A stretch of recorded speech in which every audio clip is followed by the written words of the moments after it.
Good morning. First question, why are you here? Did you actually really ask yourselves why you are here? Why you have made the effort, why you have given up the days? Why am I here? I'm here for this. My grandson is 6 years old. When my granddaughter is born, God willing, I want her to have the same rights that my grandson has.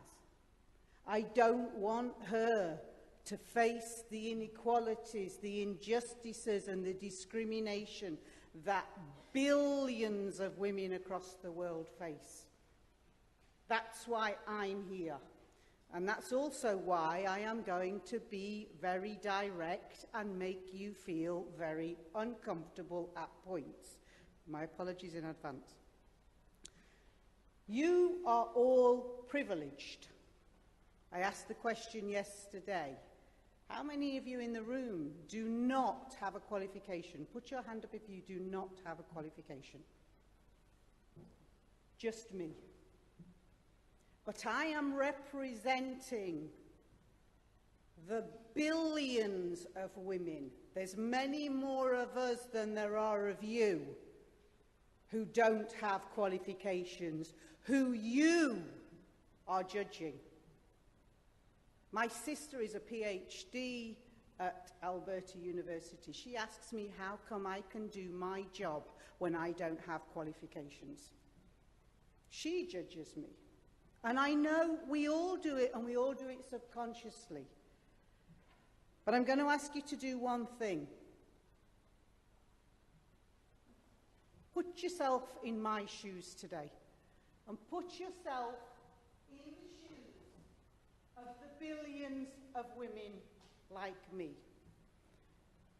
You see a strong, confident, independent, stunningly gorgeous woman in front of you. You've made your judgments. Wow, she doesn't need any help. She can live life. She can say it the way it is. But it wasn't always like that. A woman is like a tea bag. She doesn't know her own strength until she's dropped in hot water. At the age of 16, my dad told me that business was no place for a woman. All Indians are going to be doctors, dentists, or pharmacists. So I got sent to university to do pharmacy. It wasn't what I wanted to do. So 3 months later, I dropped out.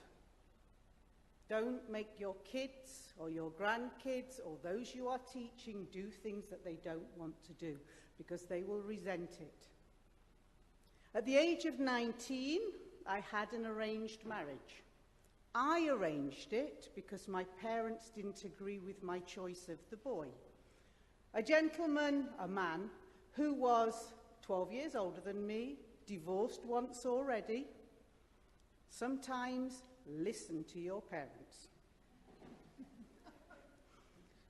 But I made my bed and I lay in it.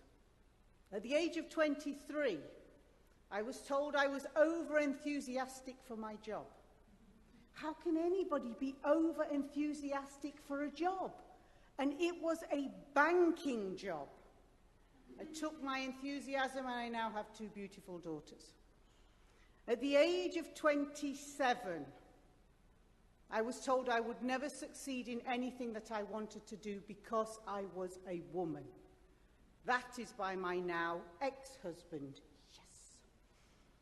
The reason he's my ex-husband is because he put me on the floor and he kicked me. And he repeatedly kicked me. And for 2 days, I couldn't move off the floor. And while I am lying there, I'm reflecting on my life. Throughout my years, I have been told I had no worth. I had no value. I had been born a girl and I was different to everybody else. I didn't have the same rights.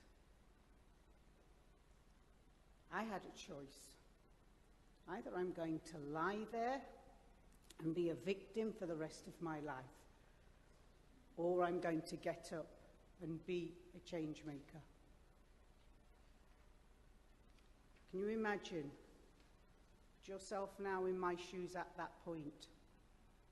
I have no qualifications. I have no skills, no training, no recognized competences. I'm a single mother. We saw yesterday how the Bangladeshi government discriminates against single mothers, but so do lots of other people. I'm a survivor of domestic violence. I had zero confidence. I'm Asian, I'm female, and I also was in poverty. What would you do? I looked east to those billions of women who go out to work, who start small businesses just to feed their families, even before they feed themselves. By just selling one product, they could make enough money to be able to give their kids some food. And that was my inspiration and remains my inspiration today. I started cooking in my kitchen at home. I made 4 products, 4 samosas. I went out, I sold them, I came back in, I made 8, went out, sold those 8, came back in, made 16, 32 and 64, etc. Until 8 years later, we were producing 10,000 products a week. We went from supplying small shops to supplying supermarkets and airlines. We went from just me to 35 staff, all long-term unemployed. Just like me, society has rejected our unemployed people, those with no qualifications, those with the same situation as mine. And we also built 2 factories, both in regeneration areas. I was appointed to the European Economic and Social Committee. Irina is also a member of the Economic and Social Committee with me. And there I was working on policy and policy making. I am the only member of the 350 who doesn't have any qualifications. And when I stand up and I give the view of the real people, nobody understands. And it's so difficult to change policy, and it's such a fight. I've also got the accolade of Asian Woman of Achievement and the UK's Best Boss. Special commendation for the Prime Minister. And then what happened? I failed. I lost it all. And I'm telling you that because failure is not a negative. Failure is a learning curve. So can we also please stop judging those people who didn't succeed first time? Let's give them another chance. Because today, I am running 11 companies around the world. We make profit because profit is a great word. Without profit, you do not have sustainability. And we use that profit to work on entrepreneurship, education, enterprise, and empowerment. I run the Madi group. Madi stands for Make a Difference Ideas. We have one goal. I have to change one person's life every single day to make my life on this earth worth it. I have a fantastic team. We value their brains, and as a result, that's where we've got the 11 companies from, because they're the ones who have helped me start the companies with their ideas. They're all more intelligent than me, but we work together with each other. I am the most successful person in the world because my definition of success is that I wouldn't change my life with anybody else on this planet. How many people can say that? We have to get everybody to be able to say that they don't want to change their life with anybody else. This is the power of entrepreneurship. Entrepreneurship is not about CVs. I don't care what it says on my CV. We don't employ on CVs. I have seen no CV of any of my staff. It's not about business plans. There's not a successful entrepreneur in the world who started their business with a business plan. So why do we insist on business plans?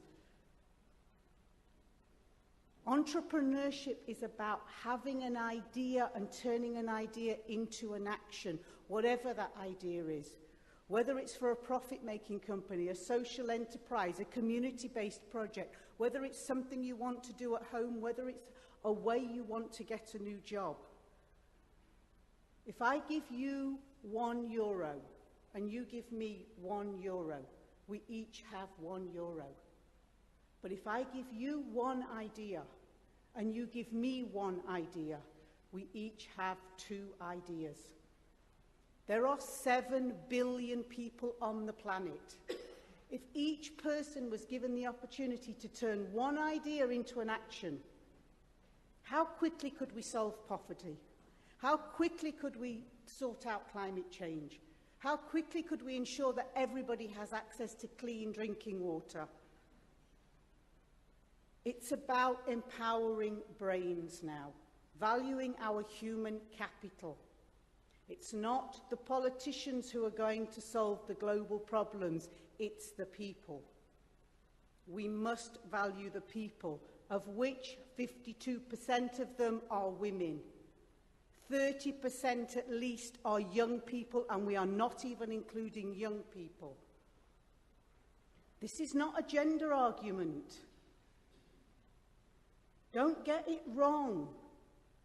It's not the fact that I'm a woman, it's the fact that this is an economic, social, cultural and environmental discussion. It's an imperative that we change because we are losing out by not valuing everybody's brains. Women created the most number of small companies since the crisis, and the majority of those women were migrant women who started small companies. The majority of jobs that were created have been created by women-owned companies since the crisis. Women are not in hairdressing and education and health. Women are in all sectors. In the transport sector, they're actually outperforming men at the minute. We know that women are more academically aware now and receiving greater achievements than men. Where we have women on boards, we know that there's an increase in the return on investment, the productivity, the profitability, the share price. There's an increase on the corporate social responsibility that companies do. And yet still, when we know it makes business sense, we don't change.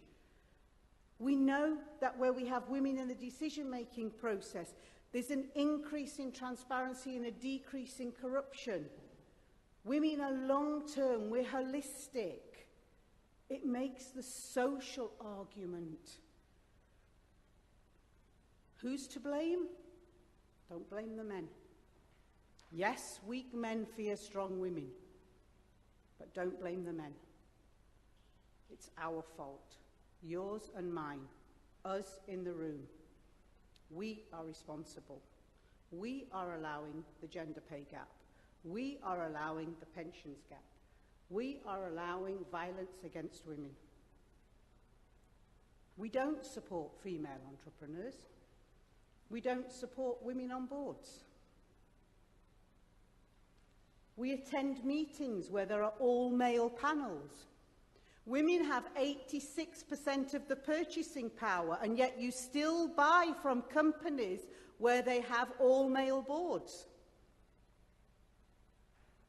Why? Because you daren't speak out because of your jobs, because of your positions. And I'm sorry, I know it's uncomfortable. That's my objective. I'm a member of the European Economic and Social Committee. We are the start of the legislation process. 46,000 votes were cast by men last year. 13,000 votes were cast by women. No wonder we can't get through the maternity pay directive, the women on boards agenda. Because the men don't want to lose their position, so they're voting against us. And when I'm asking the other women if they'll stand up and they'll write to all the member state governments to ask them to appoint 50-50, they won't help me. Because they're sitting in their positions and they're really comfortable. But the men are also encouraging them not to support me. I'm one of a few voices in the committee, and I'm very much unliked. But I don't care, because this is about my grandkids. The European Union has to legally hand out its money gender neutrally.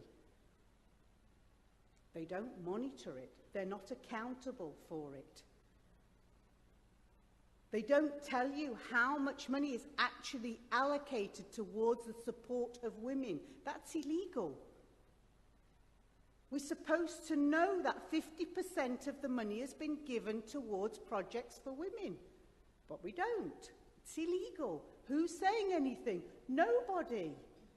And it's the same with every government around the world, every UN agency, OECD, World Bank, all the others. Where's the allocation of money? It should be 50-50.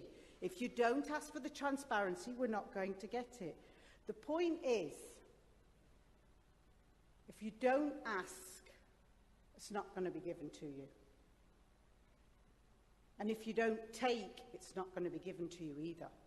So please be aware of that. The European Commission is 9 out of 28 women. The European Council, who makes the final decisions, is 5 out of 30. Where is the gender equality in the European Union? And yet we insist that we have gender equality on development. Come on, it's time to change. Do not accept the words. If you are not around the table, you are on the menu. I'm sorry to make you feel uncomfortable. And there is no blame culture in Madi Group. This is all my fault. But if I don't tell you how I feel, you can't change. And I have to speak for all those billions of women out there who need your help to make this a better world. The 21st century is the era of co-working, collaboration, cooperation, communication, and collateral. The human capital in the world is 52% women. Please make sure our collateral is involved. Put your hand out and pull another woman up. As you go up the ladder, please don't push the ladder away from behind you. Each of you has been given one tool to be able to change the world. So you've each got a commitment bead. I ask you to take this and put it inside your purse as a reminder that you will help other women around the world. Each one is individual, just like us. There are no two the same in the room. There are no two the same out of the 7 billion I intend to give out. If you don't intend to do anything, give me the bead back. I won't make a judgment on you. But if you take the bead, then you are committed. If you want to know more about what I do, then there's also a book. Madi, No Excuses. Because Gandhi said, you must be the change you want to see.